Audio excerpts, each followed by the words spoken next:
Assalamualaikum warahmatullahi wabarakatuh. Hai, apa kabar? Perkenalkan, saya Adi. Kali ini saya akan menunjukkan proyek saya untuk course Python program Skill Upgrader Pacman Batch 10. Pertama-tama, saya coba ceritakan tentang proyek ini. Proyek ini berjudul Python Super Cashier. Dengan latar belakang, yaitu Andi adalah seorang pemilik supermarket besar di salah satu kota di Indonesia. Andi memiliki rencana untuk melakukan ekspansi bisnis, yaitu Andi akan membuat sebuah sistem kasir yang self-service di supermarket miliknya. Sehingga customer bisa langsung masukkan item yang dibeli, jumlah item yang dibeli, dan harga yang dibeli. Dan fitur lainnya. Di sini kita melihat Andi membutuhkan programmer untuk membuatkan fitur-fitur agar sistem kasir self-service di supermarket itu bisa berjalan dengan lancar.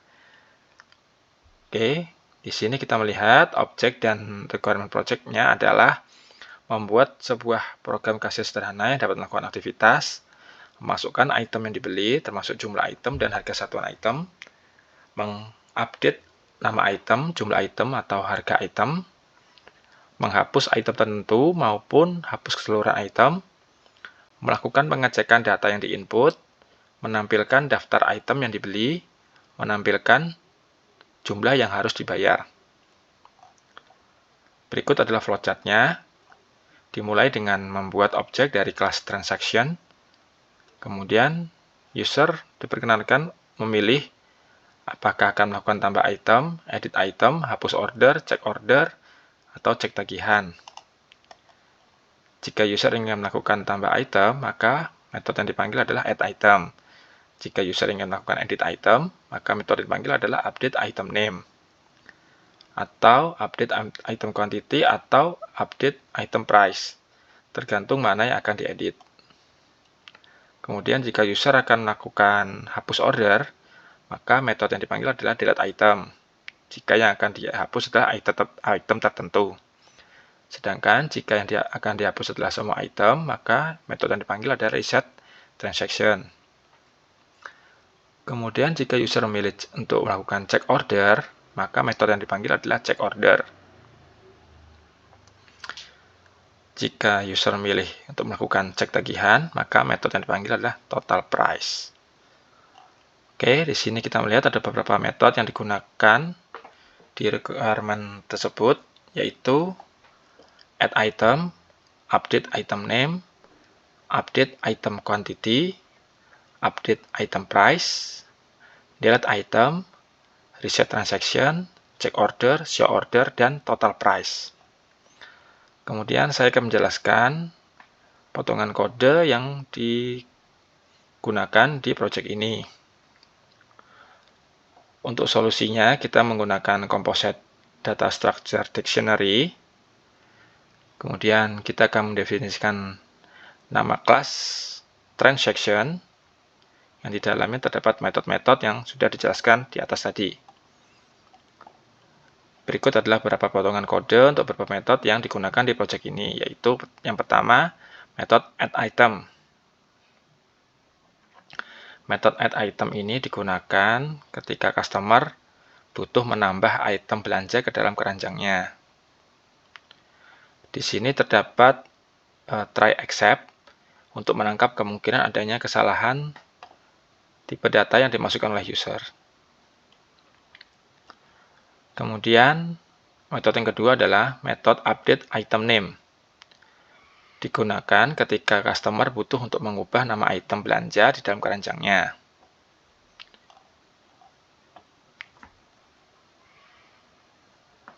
Di sini terdapat try dan except untuk menangkap kemungkinan adanya kesalahan penulisan nama item yang dimasukkan oleh user. Oh ya, metode add item menggunakan parameter nama item, jumlah item, dan harga per item. Nama item berupa string, jumlah item berupa float, harga per item berupa float.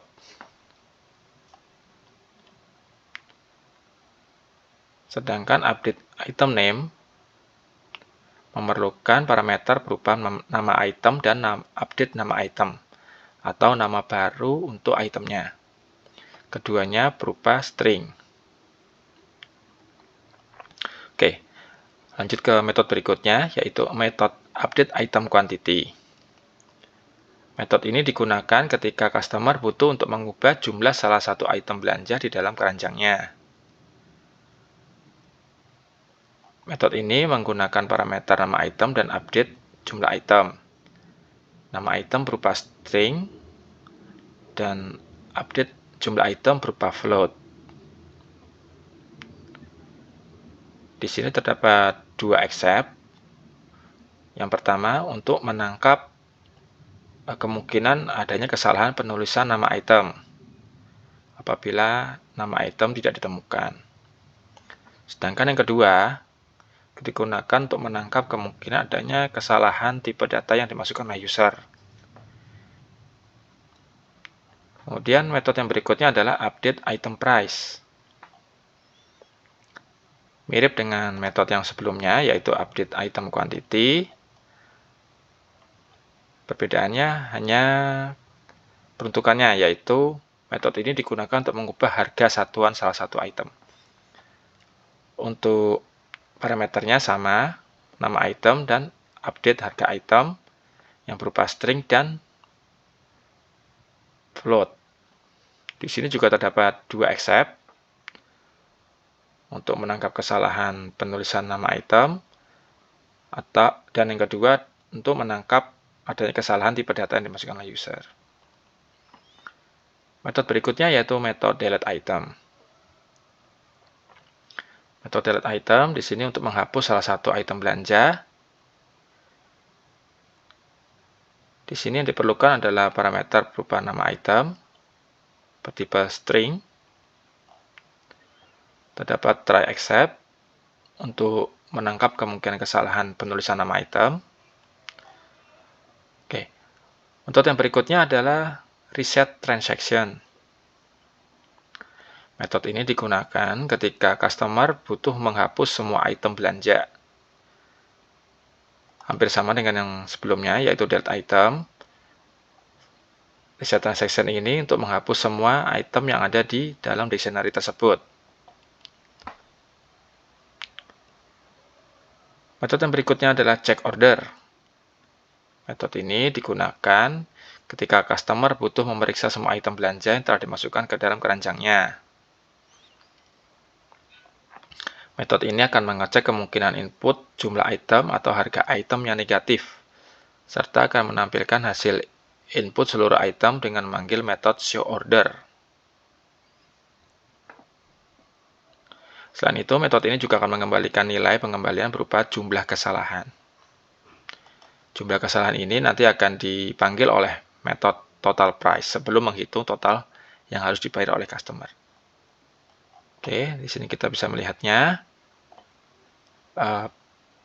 Metode check order ini akan menampung jumlah kesalahan dan akan dikembalikan.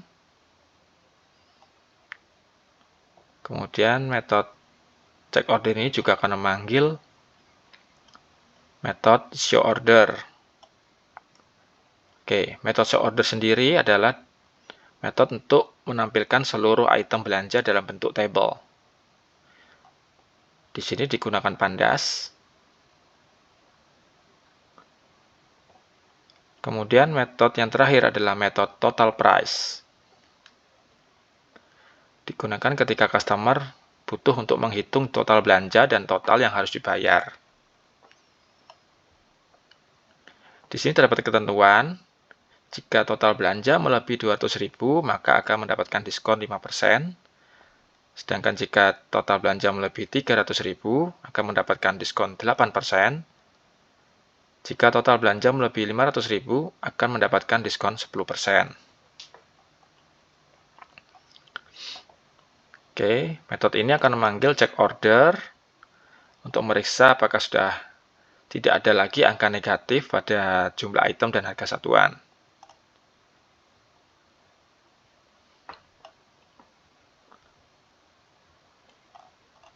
Oke, kemudian kita langsung ke bagian test case. Test case pertama, customer akan menambahkan dua item menggunakan metode add item.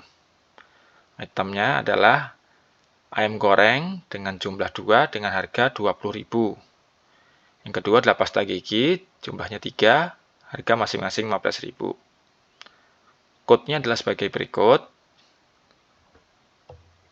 Kita definisikan dahulu objek belanja yang merupakan instansasi dari kelas transaction. Memanggil metode add item dengan parameter ayam goreng 2 dan 20.000. Begitu juga untuk pasta gigi, ditambahkan menggunakan metode add item. Kemudian kita panggil metode check order untuk menampilkan hasil seperti ini.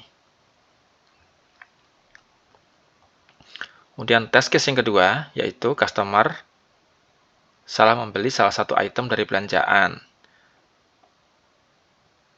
Kemudian customer menggunakan metode delete item untuk menghapus item tersebut. Item yang ingin dihapus adalah pasta gigi. Oke, di sini dipanggil metode delete item dengan parameter pasta gigi. Kemudian kita panggil lagi check order, sehingga tampil seperti ini, di mana pasta gigi sudah hilang. Kemudian metode tes yang ketiga, ternyata setelah dipikir-pikir customer salah memasukkan item yang ingin dibelanjakan.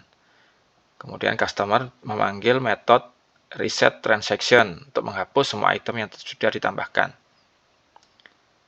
Di sini metode dipanggil ada reset transaction, kemudian dipanggil lagi metode check order, dan hasilnya seperti ini. Di sini tidak terlihat adanya tabel yang berisi daftar item yang sudah dibeli karena itemnya sudah di-delete semua. Tadi panggil menggunakan reset transaction. Kemudian test case yang keempat, setelah customer selesai berbelanja, akan menghitung total belanja yang harus dibayarkan menggunakan metode total price. Sebelum mengeluarkan output total belanja, akan menampilkan item-item yang dibeli. Oke, code-nya adalah sebagai berikut. Ditambahkan semua item-itemnya yang sesuai. Kemudian dipanggil metode total price. Hasilnya adalah sebagai berikut. Di sini terlihat ada item ayam goreng, pasta gigi, mainan mobil, dan mie instan. Dan total belanjanya adalah sebesar 300.000. Total belanja 300.000 artinya total belanjanya di atas 200.000, tapi belum di atas 300.000. Sehingga diskon yang didapatkan adalah 5%. Seperti ketentuan yang telah disebutkan sebelumnya. Seperti ini. Jika total belanja melebihi 200.000 akan mendapatkan diskon 5%. Jika melebihi 300.000 akan mendapatkan 8%. Sedangkan tadi untuk test case yang keempat, nilai belanjanya adalah 300.000. Artinya dia melebihi 200 namun belum melebihi 300. Maka diskon didapatkan adalah 5%. Dan berikut adalah hasilnya. Oke, sekian dari saya. Wassalamualaikum warahmatullahi wabarakatuh.